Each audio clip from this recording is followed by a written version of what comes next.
Hello বন্ধুরা, চলে এলাম বর্মশাইয়ের চানাচুর হাতের প্যাকেট নিয়ে।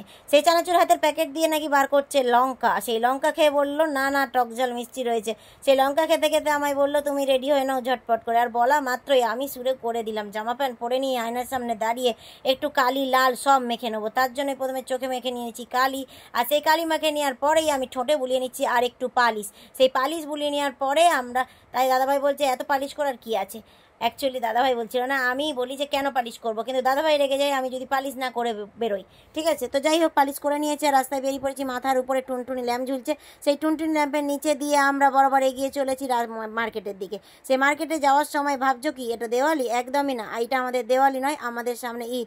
আমাদের মানে সবাই আর কি। যাই হোক, সবাই সামনে ঈদ এসে গেছে, সবাইকে ঈদ মোবারক। এরা আবার কে রাস্তায় হাঁটছে, আমি তো দেখে অবাক।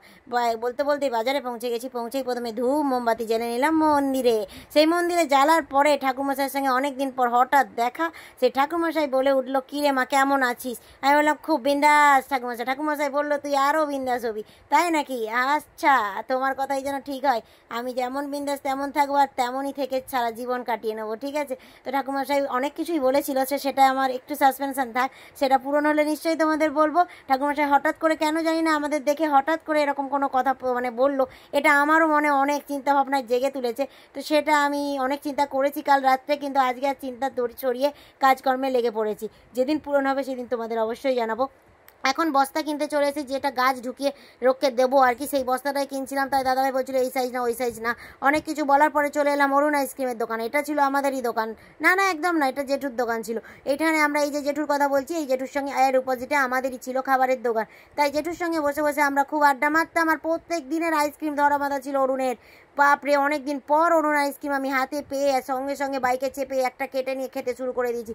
কি টেস্ট মাইরি অরুণ আইসক্রিমের! ও কোয়ালিটি সব ফেল। তো যাই হোক, খেয়ে দিয়ে এসেই দেখছি বর মশাই বড় তাবাতে ডিমকে ঢেলে নিয়ে একটা বড় থালার মতন ভেজে নিয়ে কেটে নিয়ে চলে এলো। আর জলে ভাত ডুবিয়ে আমরা খেতে খেতে দেখছি আমাদের জলে ভাত ডুবিয়ে খাওয়া দেখে আরেকজন না থাকতে পারে, সেও চলে এসেছে খেতে। তাকে আমরা কি করলাম, চুবড়ি বন্দি করলাম। আর তোমরা দেখতে থাকো। আমাদের ভিডিও ভালো লাগলে অবশ্যই লাইক কমেন্ট শেয়ার ফলো করে রেখে